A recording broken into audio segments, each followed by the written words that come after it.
Hello दोस्तों, welcome to our channel. Finally now the wait is over. बहुत लोग इंतजार कर रहे थे कि ये सीरीज कब स्टार्ट होगी। तो नाउ अब आज से सीरीज स्टार्ट हो चुकी है और आज अपन फर्स्ट चैप्टर लेने वाले हैं, यूनिट एंड डायमेंशन। अब मेरे दोस्त, मैं अपने तरफ से 100% दूंगा। बस जो मैं बातों को बोल रहा हूँ फॉलो करने को। जो भी क्वेश्चन कराऊंगा बीच में बोलूंगा कि इस टॉपिक को आपको करना है कैसे, या फिर कैसे अप्रोच करना है। तो बातों को गौर से सुनना और फॉलो करना, क्योंकि डॉक्टर बनना फाइनली तुम्हारा सपना है। मैं अपनी तरफ से 100% दे सकता हूँ और आप अपनी तरफ से 100% दोगे तो बिलीव मी, 100% नहीं 90% भी देते हो ना, तो मेरे दोस्त आपको फिजिक्स में 180 आउट ऑफ 180 लाने से कोई नहीं रोक सकता। समझ में आ रहा? कंडीशन ये है कि आप जहाँ से पढ़ रहे हो वहाँ पे आपके पूरे नोट्स कंप्लीट हो और वहाँ से आप नोट्स को गो थ्रू करके फिर यहाँ पे आ रहे हो क्वेश्चन करना है, ठीक है। बाकी कोई एक्स वाई जेड मटेरियल करने की जरूरत नहीं है, ठीक है। नीट में सिलेक्शन गारंटी। बस आपको ये चीज़ों को फॉलो करना है, ठीक है। तो अपन नाउ डायरेक्ट सॉल्यूशन की तरफ बढ़ते हैं, ठीक है। तो बता दूं कि इसमें क्या है, दो पार्ट है। देखो, इसमें क्या है कि चैप्टर अपना फर्स्ट लिया ना, यूनिट एंड डायमेंशन। इसमें है कि फर्स्ट पार्ट में यूनिट लेने जा रहा हूँ, ठीक है आज। और नेक्स्ट जो आएगा इसका पार्ट जिसमें डायमेंशन कवर करेंगे, ठीक है। क्योंकि आप बता दूं कि इसमें ज़्यादा क्वेश्चन है नहीं, 5 क्वेश्चन हो गए इसमें, ठीक है। अभी तक 5 क्वेश्चन पूछे गए हैं और कितने लास्ट 21 ईयर्स में 5 क्वेश्चन आए हुए हैं, ठीक है। तो इन 5 क्वेश्चन को आज लेंगे अपन, फिर नेक्स्ट वीडियो में अपन लेंगे डायमेंशन के क्वेश्चन को, ठीक है। तब अब आपके स्क्रीन पे फर्स्ट क्वेश्चन आने जा रहा है, ठीक है। तब तुम्हारे स्क्रीन पे फर्स्ट क्वेश्चन आ गया, ठीक है। क्वेश्चन को क्या करना है, पहले वीडियो को पॉज करना है, खुद से ट्राई करना है। जरूरी नहीं है पेन और कॉपी पे ही सॉल्यूशन करो, ठीक है। माइंड में करना शुरू करो। एग्जाम हॉल में तुम्हारे सामने सेम क्वेश्चन आता तो क्या थॉट प्रोसेस होता, तुम क्वेश्चन को कैसे अप्रोच करते, ये माइंड में स्टेप बनाओ और माइंड में सॉल्यूशन करो, ठीक है। जरूरी नहीं है पेन कॉपी पे। और नाउ अब कर लियो, ट्राई मार लियो, देन सॉल्यूशन को देखना। बिलीव मी, ये बातों को फॉलो करोगे ना मेरे दोस्त, बहुत ज़्यादा क्वेश्चन करने की कतई ज़रूरत नहीं पड़ेगी, ठीक है। कम क्वेश्चन में तुम रॉक करोगे एग्जाम में, ठीक है। पीआईक्यूज को सही तरीके से सोल्व करना, ठीक है। क्योंकि मैं एक भी क्वेश्चन नहीं छोड़ने वाला हूँ, चाहे क्वेश्चन टफ हो या आसान हो। ऐसा सॉल्यूशन कहीं नहीं मिला होगा आईटी पे, ठीक है। समझे? टाइम लूंगा लेकिन तुम्हें बहुत कुछ दे के जाऊंगा, ठीक है मेरे दोस्त। बहुत हो गया टाइम पास, ठीक है। देखो अब क्वेश्चन क्या बोल रहा है। क्वेश्चन बोल रहा है the dimension of Planck constant is equal to. Now अब हम सॉल्यूशन देखते हैं कि क्वेश्चन एक्चुअली बोल कर रहा है। क्वेश्चन बोल रहा है कि जो फ्लैंक कांस्टेंट है, फ्लैंक कांस्टेंट का डायमेंशन किसके बराबर होगा। क्या है, मोमेंटम के डायमेंशन के बराबर होगा, कि पावर के डायमेंशन के बराबर होगा, कि क्या ये एंगुलर मोमेंटम के डायमेंशन के बराबर होगा, या फिर जो भी दिया ऑप्शन, ठीक है, इनमें से क्या एच का डायमेंशन चार ऑप्शन में से किसी एक के बराबर होगा। बताओ कौन सा होगा आंसर, ठीक। अब यहाँ पे क्वेश्चन आना चाहिए कि मैं फ्लैंक कांस्टेंट का डायमेंशन कैसे पता करूं। तो दिमाग में तुम्हें तुरंत रिकॉल होना चाहिए या फिर कंसेप्ट दौड़ना चाहिए कि मुझे ऐसे कोई फॉर्मूला याद आ जाए जिसमें फ्लैंक कांस्टेंट इन्वॉल्व हो, तो मैं इजिली फ्लैंक कांस्टेंट का डायमेंशन बता पाऊंगा। और बाकी चीज़ें मुझे नो नो। तो मेरे दिमाग में तुरंत मॉडर्न फिजिक्स का ख्याल आया और क्वेश्चन याद आ रहा है कि देखो यहाँ पे एनर्जी का डायमेंशन, एनर्जी क्या होता है, एच म्यू और एच सी बाई लेमडा, किसमें, मॉडर्न फिजिक्स में। अब मेरे दिमाग में आ रहा है कि ये दो चीज़ें मुझे तुरंत याद आ गई। अब इनमें से दोनों में से कौन सा इस्तेमाल करना ज़्यादा सही होगा यहाँ पे। तो मेरे दोस्त, कभी भी ऐसा केस हुए जब तुम्हें दो तीन फार्मूला याद आ जाए क्वेश्चन की रिक्वायरमेंट अनुसार, तो तुम्हें ऐसे फार्मूले को चूज करना है जिसमें वेरिएबल कम हो, जिसमें टाइम तुम्हारा कम इन्वेस्ट हो। तो यहाँ पे मैं इसको चूज करूंगा एच म्यू। यहाँ पे मैं लिखूंगा energy is equal to H mu, ठीक है। अगर मुझे फ्लैंक कांस्टेंट का डायमेंशन बताना है तो मैं क्या लिखूंगा, energy by mu is equal to Planck constant का डायमेंशन, यही होगा ना। एग्री करते हो? जी हाँ। तो अब देखो, मुझे क्या यहाँ पे एनर्जी का डायमेंशन मालूम है, तो फ्लैंक कांस्टेंट का डायमेंशन कैसे लिखूंगा। एनर्जी का मैंने अभी तुम्हें बोला था याद कर लो, या फिर सिंपल याद नहीं हो तो फोर्स का तो डायमेंशन तुम्हें याद होता है ना। फोर्स का डायमेंशन क्या होता है, एम एल टी की पावर -2, ये फोर्स का डायमेंशन होता है। अब मैंने बोला था कि फोर्स के डायमेंशन में एल का मल्टीप्लाई कर दो तो तुम्हें एनर्जी का मिल जाएगा। जैसे एग्जांपल, एनर्जी का डायमेंशन बताना है तो एनर्जी क्या होता है, फोर्स इंटू डिस्प्लेसमेंट। और डिस्प्लेसमेंट मतलब क्या होगा, मीटर में मेजर करोगे ना, तेल होगा। तो इसमें एल का मल्टीप्लाई करना होता है, यानी कि एनर्जी का डायमेंशन क्या आ जाएगा, एम एल स्क्वायर टी की पावर -2। ये होगा एनर्जी का डायमेंशन। तो एनर्जी का पुट कर दो ऊपर, तो एनर्जी का डायमेंशन क्या है, एम एल स्क्वायर टी की पावर -2, ठीक है, अपॉन।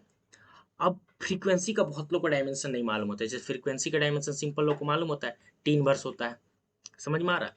लेकिन बहुत लोग को मालूम नहीं होगा फ्रीक्वेंसी क्या होता है, डायमेंशन क्या होगा। तो मेरे दोस्त सिंपल फ्रीक्वेंसी तुम्हें याद होगा, देखो 1/टाइम पीरियड होता है फ्रीक्वेंसी, तो फ्रीक्वेंसी का डायमेंशन क्या होगा, 3 वर्स होगा। यहाँ से समझ में आ गया तुम्हें, 3 वर्स, ठीक है।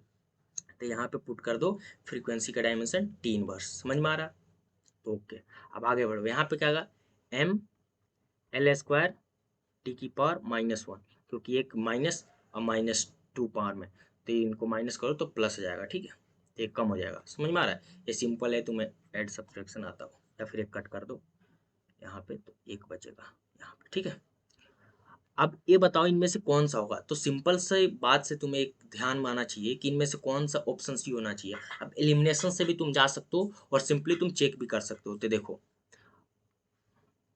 एक बात सुनो मेरा ध्यान से, जहाँ पे मैं फ्लैंक कांस्टेंट निकाल रहा था ना, तो फ्लैंक कांस्टेंट का क्या आता है, एनर्जी बाई फ्रीक्वेंसी आया था, ठीक है। तो फ्रीक्वेंसी को क्या लिख सकता हूँ, 1/टाइम पीरियड, तो ऊपर मल्टीप्लाई में चले जाएगा तो E/T हो जाएगा, समझ में आ रहा है, E/T हो जाएगा। तो जो फ्लैंक कांस्टेंट का डायमेंशन हुआ, एनर्जी के डायमेंशन में टाइम का मल्टीप्लाई हुआ। तो याद करो यहाँ पे ये ऑप्शन में क्या दे रहा है, एनर्जी, तो ये ऑप्शन खत्म। और यहाँ पे पावर, डी ऑप्शन क्या हो रहा है, पावर बोल रहा है। तो पावर क्या होता है, एनर्जी पर यूनिट टाइम पावर होता है, लेकिन यहाँ पे क्या एनर्जी इंटू टाइम है, तो डी ऑप्शन भी खत्म, ठीक है। वैसे अगर एलिमिनेशन करते तो मोमेंटम को भी ऐसे एलिमिनेट कर देते तो फाइनली तुम्हारा आंसर सी आता। सी कैसे, क्योंकि देखो सी क्या है, एंगुलर मोमेंटम है, तो एंगुलर मोमेंटम में क्या होगा, mv/r। अब क्रॉस आता है जिसमें साइन थीटा आएगा, तुम्हें ऑलरेडी मालूम है कि साइन थीटा क्या होता है, डायमेंशनलेस क्वांटिटी होता है, तो उसका फर्क पड़ेगा नहीं। तो m का डायमेंशन क्या होगा, मास है तो कैपिटल M, v का वेलोसिटी मतलब लेंथ पर unit time, into A, R का डायमेंशन l, तो l ये क्या हो जाएगा, ml² t⁻⁻1। इससे मैच करेगा तो अपने आंसर हो जाएगा एंगुलर फ्रीक्वेंसी c। देखो टाइम जरूर लगा सॉल्यूशन को करने में, लेकिन मेरे दोस्त इस सॉल्यूशन से मैं तुम्हें बहुत कुछ सिखाना चाह रहा हूँ कि हर बात तुम्हारे दिमाग में बैठ जाए कि क्यों चीज़ों को कर रहे हैं, मतलब ये दिमाग में आया तो ये थॉट प्रोसेस क्यों आया, रीजन आपको मालूम होना चाहिए। क्योंकि पीछे का कंसेप्ट मालूम रहेगा तो कैसा भी क्वेश्चन है तुम कर ले जाओगे। हालांकि क्वेश्चन बहुत ज़्यादा टफ नहीं था, लेकिन मेरा काम है आपको डिटेल सॉल्यूशन देना, तो इसलिए टाइम लग रहा है, ठीक है। बाकी नेक्स्ट सॉल्यूशन का अगर तुम्हें आता है, अगर तुमसे बन जा रहा है तो डायरेक्ट सॉल्यूशन की तरफ आ सकते हो, ठीक है, आंसर देख सकते हो। अपन नेक्स्ट क्वेश्चन की तरफ मूव करते हैं। अब तुम खुद से ट्राई करो, बार बार नहीं बोलूंगा, इसका आंसर बताओ, देन अपन नेक्स्ट मूव करते हैं, ठीक है। बहुत लोगों को मालूम नहीं होगा स्टेफन कांस्टेंट क्या होता है, तो मैं फार्मूला लिख देता हूँ, ठीक है। dq/dt equal to sigma E/A⁴। तो हो सकता है बहुत लोग पढ़े नहीं हो अभी इस फार्मूले को, क्योंकि अभी 11th में हो, तो उनके लिए कोई बात नहीं। अगर आपसे नहीं बनता है तो आप सॉल्यूशन को देखो, ठीक है। तो यहाँ पे अब अपन निकालते हैं कि सिग्मा का पूछा है, यूनिट क्या है, डायमेंशन ही पूछा है। यहाँ से लिखेंगे अपन dq/dt equal to sigma E/A⁴। इसका डायमेंशन में यूनिट में कोई मतलब नहीं है, क्योंकि इसको एक न्यूमेरिकल वैल्यू है, क्योंकि इसका मालूम है अगर यहाँ पे 2 का मल्टीप्लिकेशन है या फिर 3 का मल्टीप्लिकेशन है तो इससे फर्क थोड़ी ना पड़ता, क्योंकि यूनिट डायमेंशन निकालने में कोई नंबर का न्यूमेरिकल वैल्यू का रोल ही नहीं होता। और ई क्या है, एक न्यूमेरिकल वैल्यू है, इसका नंबर आएगा, कुछ वैल्यू होता है 2.7 समथिंग, तो इसका कोई मतलब नहीं है यहाँ पे। तो इसको वन ट्रेड कर सकते हो, ठीक है। तो इसको लिख सकते हो सिंपली सिग्मा A⁴, समझ में आ रहा। अब यहाँ से तुम सिग्मा की जो वैल्यू होगा क्या होगा, dq/dt, समझ में आ रहा है, इंटू ये है डिनोमिनेटर में चल जाएगा 1/a, एरिया है, ठीक है, t⁴। और यहाँ पे सिग्मा की यूनिट निकाल सकते हो इजीली यहाँ से। अब देखो क्या दिक्कत क्या आती है, यहाँ पे क्या आ गया, जो एरिया होता है, एरिया का यूनिट क्या होगा, जैसे स्क्वायर है, ठीक है, तो स्क्वायर का 2 मीटर है साइड, ठीक है, तो इसका एरिया क्या होगा, साइड स्क्वायर यानी कि 2 × 2 यानी कि 4 मीटर स्क्वायर। यहाँ पे एरिया का यूनिट क्या आ रहा है, मीटर स्क्वायर, तो सिंपली लिख सकता हूँ dq/dt इंटू 1/मीटर स्क्वायर। और जो टेम्परेचर T⁴ है, तो टेम्परेचर का यूनिट क्या होता है, केल्विन होता है, तो केल्विन की पावर 4। और तो लेकिन अपन को यहाँ पे दिक्कत आ रहा है कि dq/dt एग्जैक्ट है क्या मेरे दोस्त, तो बहुत लोग अगर समझ में नहीं आए तो ऑप्शन भी देख के टिक कर सकते हैं, लेकिन मैं तुम्हें बताना चाहता हूँ क्योंकि फ्यूचर में दिक्कत ना हो इसलिए कि D Q by D T अगर मुझे मालूम नहीं कि क्या चीज़ का यूनिट है, समझ में आ रहा, तो मैं निकालूँ कैसे। तो मेरे दिमाग में एक चीज़ ध्यान आ रही है, क्या सोचो कैसे प्रोसेस करते हैं, ठीक है। जो बात मैं बोल रहा हूँ बहुत ज़्यादा इंपॉर्टेंट है। मुझे फर्स्ट लॉ ऑफ थर्मोडायनेमिक याद आ रहा है, ठीक है। फर्स्ट लॉ ऑफ थर्मोडायनेमिक क्या बोलता है कि Q is equal to U plus W, यानी कि जितना हीट Q होगा ये किसके बराबर होगा, internal energy plus work done, ठीक है, इसके बराबर होगा, ठीक है। तो यहाँ से ये पता चला बाई प्रिंसिपल ऑफ होमोजेनिटी कि अगर 3 न्यूटन प्लस 2 न्यूटन है तो ही मैं 5 न्यूटन बोल सकता हूँ, समझ में आ रहा। अगर 3 न्यूटन और 2 मीटर लिखा हो तो कैसे मैं दोनों को ऐड कर सकता हूँ, नहीं कर सकता ना, यानी कि दोनों का डायमेंशन सेम होना चाहिए अगर उसको ऐड करना है, ठीक है। तो यहाँ से क्लियर हुआ कि जो क्यू का डायमेंशन है वो भी एनर्जी है, और वर्क डन होता है ये भी एनर्जी का डायमेंशन होता है, क्योंकि वर्क डन क्या होता है, फोर्स इंटू डिस्प्लेसमेंट। और मैंने तुम्हें ऑलरेडी बताया था पिछले क्वेश्चन में कि फोर्स इंटू डिस्प्लेसमेंट किसके बराबर होता है, एनर्जी के डायमेंशन के बराबर, समझ में आ रहा है। ऐसे ही क्यू भी क्या होगा, एनर्जी के डायमेंशन होल्ड करेगा, क्योंकि तुम्हें बाय डिफॉल्ट मालूम है कि यू यहाँ पे क्या है, इंटरनल एनर्जी। कोई सा भी एनर्जी हो, इंटरनल एनर्जी हो एक्सटर्नल एनर्जी हो, बात तो एक ही है ना, एनर्जी को डिनोट कर रहा है। तो एनर्जी एनर्जी आपस में ऐड हो सकते हैं और ऐड होकर एनर्जी ही देंगे, यानी क्यू भी एक एनर्जी है। तो यहाँ पे D Q by D T क्या है, D energy upon D T, यही बन रहा ना। यहाँ पे डी क्यू को क्या मैं एनर्जी के टर्म में लिख सकता हूँ, मतलब एनर्जी का डायमेंशन हो सकता है। और डी बाई डी टी क्या होता है, पावर होता है मेरे दोस्त, क्योंकि एनर्जी पर यूनिट टाइम तुमने पढ़ रखा है, एनर्जी पर unit time nothing but power. और पावर का यूनिट क्या होता है मेरे दोस्त, बताओ पावर का यूनिट क्या होता है, पावर का यूनिट होता है वाट। तो यहाँ से सिंपल आंसर आता है वाट, डब्ल्यू। और मीटर की तुम्हें ऐसे लिखना है तो ऐसे लिख लो, नहीं तो केल्विन की पावर 4। ये अपना रिक्वायर आंसर होगा, ऑप्शन में चेक करो, मैच करो, हो सकता है ऑप्शन ऐसा भी दे देता, वाट मीटर की पावर -2 केल्विन की पावर -4, ऐसा भी ऑप्शन दे देता। तो देख लो इन दोनों में से जो ऑप्शन है अपना वो सही आंसर है, तो कौन सा ऑप्शन है इसमें से, I think D option is the correct answer. I hope तुम्हें सॉल्यूशन समझ में आया हो, समझ में आ रहा है। तो अपन नेक्स्ट क्वेश्चन की तरफ मूव करते हैं, ठीक है। तो अब तुम्हारे स्क्रीन पे नेक्स्ट क्वेश्चन आ गया, तो खुद से एक बार ट्राई कर लो, देन अपन सॉल्यूशन देखते हैं। तो यहाँ पे भी यूनिट की, क्योंकि आज अपन ने यूनिट लिया ही है, कल डायमेंशन लेंगे। मैंने तुम्हें शुरू में ही बताया था कि मैं टॉपिक वाइज लूंगा, इसलिए क्योंकि अगर तुम्हारे कोचिंग में यूनिट टॉपिक पढ़ा दिया गया, तुमने यूनिट पढ़ लिया, तो तुम्हें क्वेश्चन प्रैक्टिस करना है। यूनिट टॉपिक पे मुझे पीवाईक्यूज मिल जाता तो मैं कर लेता फटाफट, और सॉल्यूशन नहीं आए तो सॉल्यूशन देखे कहाँ से भाई, समझे कहाँ से। उसके लिए मैंने क्या किया कि टॉपिक वाइज ही सोचा कि इस तरह किया जाए, क्यों नहीं, समझ में आ रहा। फर्स्ट टाइम तुम्हें वाईटी पे मिलेगा इतना बढ़िया डिटेल सॉल्यूशन, ठीक है। इससे पहले तुमने नहीं देखा होगा कहीं, ठीक है। तो आपके लिए मेहनत कर रहे हैं, ठीक है, तो अब आपके तरफ से 100% एफर्ट होना चाहिए, ठीक है। तो यहाँ पे क्या करना है, द यूनिट ऑफ परमिटिविटी निकालना है, ठीक है, यानी कि एफ साइलेंट का यूनिट बताना है क्या होगा। तो ऐसा मुझे फॉर्मूला अब याद आना चाहिए, कंसेप्ट क्या है, ऐसा मुझे फॉर्मूला याद आ जाए एग्जाम हॉल में, जिसमें क्या हो एप्सिलॉन इन्वॉल्व हो और बाकी टर्म्स जो इन्वॉल्व हो उसका मुझे यूनिट मालूम हो, तो मैं इजीली लिख पाऊंगा। समझ में आ रहा है मैं क्या बोल रहा हूँ। तो ऐसा मुझे याद आ रहा है कि कुलम्स लॉ, जो दो चार्जों के बीच में फोर्स लगता है, तो इसमें क्या होता है, force equal to K Q1 Q2 upon are square, separation between the two charges, ठीक है। तो यहाँ से मैं जो की वैल्यू क्या आती है, 1/4 pi epsilon into Q1 Q2 upon are square. तो मैं यहाँ पे मैं ऑलरेडी बता चुका हूँ कि कहीं पे भी डायमेंशन निकालो, यूनिट निकालो, कांस्टेंट का कोई मतलब नहीं है, यानी कि 4 पाई को नेगलेक्ट करो। और यहाँ से तुम क्या लिख सकते हो, एफ साइलेंट को कैसे लिख सकते हो, F silent equal to 1/f into Q1 Q2 upon are square. और चूंकि तुम्हें क्या निकालना है, यूनिट बताना है, तो मेरे दोस्त चार्ज 3 कूलम हो, Q1 अगर मान लो Q1 3 कूलम है और Q2 क्या है 4 कूलम है, लेकिन दोनों का यूनिट क्या है, कूलम, कूलम। तो Q1 इंटू Q2 क्या देगा, कूलम स्क्वायर, सिंपल सी बात है। तो यहाँ पे तुम क्या लिख सकते हो, epsilon equal to coulomb square, sorry coulomb square upon जो फोर्स का यूनिट क्या होता है newton, upon newton into R मतलब क्या हुआ, distance, separation between the charges, इसका यूनिट क्या होगा, मीटर, सिंपल सी बात है। डायमेंशन ही पूछ रहा हूँ, डायमेंशन एल होगा, यूनिट क्या होगा, मीटर। तो यहाँ पे आर स्क्वायर है तो यहाँ पे मीटर स्क्वायर हो जाएगा।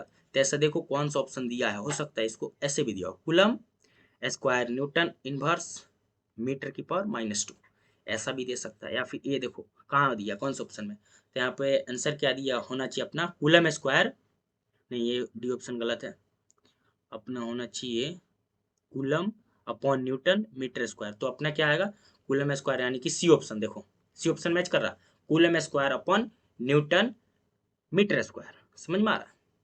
तो आई होप तुम्हें सॉल्यूशन समझ में आया हो। नहीं आया कोई से भी सॉल्यूशन तो कमेंट सेक्शन में कमेंट करना, उसके लिए वापस कोशिश करेंगे कि आपके लिए वापस एक और सॉल्यूशन बना दे, ठीक है। लेकिन हाँ, सॉल्यूशन जरूर समझ में आएगा, अगर समझ में नहीं आए तो 10-20 सेकंड पीछे जाके वापस देखो, समझ में आ जाएगा, ठीक है। तो अपन नेक्स्ट क्वेश्चन की तरफ बढ़ते हैं, ठीक है। तो फिर से एक क्वेश्चन आ गया। देखो पीवाई कुछ करने का कितना इंपॉर्टेंस है, तो मैं अभी फिलहाल समझ में आ गया हो। देखो पहले फ्लैंक कांस्टेंट का पूछा था, देख लो, अब flank constant upon moment of inertia का डायमेंशन पूछ लिया। समझ में आ रहा है, एक इसके बाद फ्लैंक कांस्टेंट, क्वेश्चन क्या बोल रहा है, flank constant upon moment of inertia का डायमेंशन किसके बराबर होगा, ये पूछ रहा है इनमें से गिवन 4 ऑप्शन में से। तो पहले तुमने ऑलरेडी सोल्व कर रखा है फ्लैंक कांस्टेंट का, वापस फ्लैंक कांस्टेंट निकालना पड़ेगा ना कि फ्लैंक कांस्टेंट का डायमेंशन क्या होगा, तभी तुम फाइनल आंसर रिपोर्ट कर पाओगे। तो अभी मैंने निकाला था कि फ्लैंक कांस्टेंट का क्या आता, फ्लैंक कांस्टेंट क्या आया था, एनर्जी इनटू टाइम, यानी कि जो एनर्जी का डायमेंशन है उसमें टाइम का मल्टीप्लाई करने से फ्लैंक कांस्टेंट का डायमेंशन मिल जाता है, ऐसे भी याद रख सकते हो। तो एनर्जी का डायमेंशन क्या था, ml² T⁻², फोर्स के डायमेंशन में एल को मल्टीप्लाई करके एनर्जी का डायमेंशन मिल जाता है, क्योंकि एनर्जी क्या होता है, force into displacement. Work done क्या होता है, फोर्स इंटू डिस्प्लेसमेंट। और वर्क डन और एनर्जी दोनों का डायमेंशन सेम रहने वाला है बाई थर्मोडायनेमिक फर्स्ट लॉ। अभी तुम्हें बताया, कोई नहीं बताएगा मेरे दोस्त, ध्यान दो शब्दों पे, जो मैं बता रहा हूँ बहुत इंपॉर्टेंट है। तो यहाँ पे इसका निकाल सकते हैं अपन इजीली ना, ml² T⁻² आता है, लेकिन ये +1 है यहाँ पे, तो T⁻1 हो जाएगा, ठीक है। ये फ्लैंक कांस्टेंट का डायमेंशन हो जाएगा। तो यहाँ पे लिखो, यहाँ पे सिंपली फ्लैंक कांस्टेंट का डायमेंशन निकालना है, तो ml² T⁻1, ठीक है, अपॉन मोमेंट ऑफ इनर्शिया। अब मोमेंट ऑफ इनर्शिया क्या मतलब, मुझे डायमेंशन से मतलब है, तो मैं ये रिंग का मोमेंट ऑफ इनर्शिया नहीं मान लूंगा, mr²। अब रिंग का मोमेंट ऑफ इनर्शिया क्या होता है, mr² ही होता है ना, तो उसमें वन फैक्टर कोई मतलब ही नहीं है, डायमेंशन के लिए जस्ट ये मतलब है। तो m मतलब मास, मास के लिए क्या होता है डायमेंशन, कैपिटल M। और r रेडियस है जो कि डिस्टेंस को डोनेट करता है, तो l², नीचे लिख दो ml², यानी कि देखो m से m खत्म, l² से l² खत्म, वो टी इनवर्स। मैंने बताया था टी इनवर्स किसका डायमेंशन होता है, फ्रीक्वेंसी का, क्योंकि फ्रीक्वेंसी क्या होता है मेरे दोस्त, 1/टाइम पीरियड होता है, सॉरी 1/टाइम पीरियड होता है, जो कि टी इनवर्स होता है। समझ में आ रहा है? तो यहाँ से अब कोई से ऑप्शन डी दिखा, टिक करो, आगे बढ़ो। समझ में आ रहा है? ये अगर फ्लैंक कांस्टेंट का समझ में नहीं आया तो मैंने ऑलरेडी समझा रखा है कैसे निकालते हैं, उसका हेल्प लेकर मैंने तुरंत कर दिया, ठीक है। उसमें टाइम वेस्ट करने का मतलब नहीं है, क्योंकि इसी वीडियो में मैं आई थिंक फर्स्ट या सेकंड क्वेश्चन में बताया था, ठीक है। आगे बढ़ो, ठीक है। तो इसलिए पीवाई क्यूज करना बहुत इंपॉर्टेंट है, तुम्हें समझ में आ गया होगा, ठीक है। देख लो कैसे रिपीट हो रहा है। तो अब नेक्स्ट क्वेश्चन वापस तुम्हारे स्क्रीन पे आ गया। इस समय क्या पूछा, थर्मल कंडक्टिविटी का यूनिट बताओ मेरे दोस्त। और बहुत लोग को हो सकता है फार्मूला याद ना हो, तो मैं फार्मूला लिख देता हूँ तुम्हारे लिए, ठीक है। dq/dt इन स्टडी स्टेट जो हीट फ्लो होता है, उसके लिए फार्मूला क्या होता है, dq/dt equal to KA/L into delta theta. जो डेल्टा थीटा हो सकता है डेल्टा टी भी लिख सकते हो, टेम्परेचर के लिए होता है, ठीक है। तो जो के होता है ये थर्मल कंडक्टिविटी, इसका अपन को यूनिट बताना है। और मेरे दोस्त याद करो, मैंने इसका तुम्हें बता रखा था, देखो वापिस इसका जरूरत पड़ गया। इसी वजह से मेरे दोस्त बहुत लोग से आंसर गलत कर देते हैं, ठीक है। वो जूल लिखें कि क्या लिखें, व्हाट लिखें, उनको समझ नहीं आता, ठीक है। यूनिट बताना है तो ऑलरेडी मैंने बता देता है कि क्यू मतलब इनर्जी, ठीक है। और इनर्जी अपॉन टाइम क्या होता है, पावर, और पावर का यूनिट क्या होता है, वाट। एनर्जी का जूल, तो जूल अपॉन टाइम भी वाट होता है, ठीक है। तो देखो एनर्जी अपॉन टाइम ये वाट हो गया, ठीक है, वाट। और के का अपन को बताना है, ठीक है। तो के को सर्कल करो, और ये क्या है, ए एरिया का क्या होता है, मीटर स्क्वायर, ठीक है। मैंने बताया था ना स्क्वायर का, हर साइड 2 मीटर है तो उसका एरिया क्या होगा 2 मीटर स्क्वायर, तो वहाँ पे यूनिट क्या होगा मीटर स्क्वायर, और लेंथ को मेजर करने के क्या यूनिट होता है मीटर, ऐसा यूनिट की बात होती है, ठीक है। और डेल्टा थीटा मतलब टेम्परेचर, टेम्परेचर का ऐसा यूनिट क्या है केल्विन, समझ में। तो यहाँ से ये केल्विन लिखा है तो के थर्मल कंडक्टिविटी का बताना है, ठीक है, दोनों अलग चीज़ है, ठीक है। तो यहाँ पे वाट और मीटर स्क्वायर, तो नीचे का मीटर खत्म, upon metre into kelvin equal to thermal conductivity का क्या आ जाएगा यूनिट आ जाएगा, ठीक है। तो यहाँ पे क्या होगा आंसर अपना watt metre inverse kelvin inverse equal to required answer. देखो जो आंसर होगा उसको टिक करो, watt metre inverse kelvin inverse, D option, ठीक है, डी ऑप्शन सही है, ठीक है। अगर ये जूल में देता तो क्या होता, देखो मेरे दोस्त जूल में भी ऑप्शन दे रखा है इसलिए मैं बता देता हूँ, ठीक है, क्योंकि मेरा टारगेट है तुम्हें आगे से गलती ना हो। तो यहाँ पे देखो D Q by D T दिया है ना, तो D Q by D T दिया है, ठीक है, इक्वल टू समथिंग दिया है, तो ये क्यू है ना, ये बताया मैंने तुम्हें एनर्जी है, तो एनर्जी का यूनिट क्या होता है जूल, ऐसा यूनिट क्या होता है जूल, तो इसको जूल अपॉन जो डेल्टा टी का यूनिट क्या होता है सेकेंड, ठीक है, ऐसा यूनिट सेकंड होता है टाइम को मेजर करने का, लेकिन यहाँ पे सेकंड तो कोई ऑप्शन में ही नहीं दिया है, तो सेकंड तो एलिमिनेट होगा ही नहीं, यानी कि जूल से जाना बेवकूफ़ी है, समझ में आ गया, क्योंकि जूल में कोई ऑप्शन दे नहीं रखा, क्योंकि जूल देता तो सेकंड को भी इन्वॉल्व करना जरूरी था, क्योंकि नीचे टाइम था, और चूंकि मालूम है जूल पर सेकंड क्या होता है वाट होता है, तो इसको वाट जनरली लिख सकते हो, समझ में। तो अपन आगे बढ़ते हैं, देखते हैं कुछ नहीं, इतना ही क्वेश्चन था देखो मेरे दोस्त, क्योंकि मेरा क्वेश्चन कहाँ से ले रहा हूँ देख लो किसी ईयर से 201 से 2021 तक, ठीक है, यहाँ तक पीवाई को ले रहा हूँ। अब 22 का एंड 23 का क्या होगा मॉक टेस्ट के रूप में सोल्व करेंगे, इसलिए इनको नहीं लिया हूँ, क्योंकि अभी क्या है कि बहुत सारे पब्लिकेशन के बुक में एक क्वेश्चन अभी प्रिंट भी नहीं हुए हैं, समझ में आ रहा है, इसलिए इसको फिलहाल अपन मॉक टेस्ट के रूप में देंगे, ठीक है। इनको अभी तो रिसेंटली मैं इतने साल के क्वेश्चन लेने वाला हूँ सब चैप्टर का, ठीक है, टॉपिक वाइज, तो इसमें काफ़ी एफर्ट लगता है, तो मेरे दोस्त या मैं आपके लिए इतना एफर्ट मार रहा हूँ, ठीक है, तो अब आपका काम है कि आप इसको यूटिलाइज करो, ठीक है, क्योंकि आप क्या है कि अगर आपने इसको सही तरीके से फॉलो करोगे तो जरूर बेनिफिट होगा, क्योंकि अगर आपको आसान तरीके से कहीं पे मिल जाएगा 10 मिनट में, मेरा कोई आसान होता है मेरे दोस्त कि मैं 10 मिनट में आपके लिए पूरे क्वेश्चन 5 करा के चले जाता, लेकिन इससे आपके अंदर बेनिफिट नहीं होता, मेरे को थोड़ी ना नीट एग्जाम लिखना है, मैंने तो दे दिया भाई, समझ में आ रहा, तो अब आपको करना है, ठीक है, तो आपको एफर्ट मारना पड़ेगा, ठीक है। तो बहुत लोग पूछ रहे थे मेरे बारे में कि भैया आप क्या करो, आपने क्या एग्जाम निकाला, तो मैं बता दूं मैंने जेई मेन, जानते हो जेई मेन और जेई एडवांस दोनों क्वालिफाइड है, ठीक है, जेई एडवांस जिससे आईआईटी मिलता है, ठीक है, दोनों मैंने क्लियर किया हुआ है, ठीक है। अभी मैं एनआईटी त्रिची में हूँ, NIT Trichy first year BT के स्टूडेंट, ठीक है। तो आज के लिए इतना ही, अपन नेक्स्ट वीडियो में मिलते हैं विथ नेक्स्ट टॉपिक इसी चैप्टर का पार्ट 2 डायमेंशन के साथ, जब तक लिए keep learning keep watching, see you in the next video.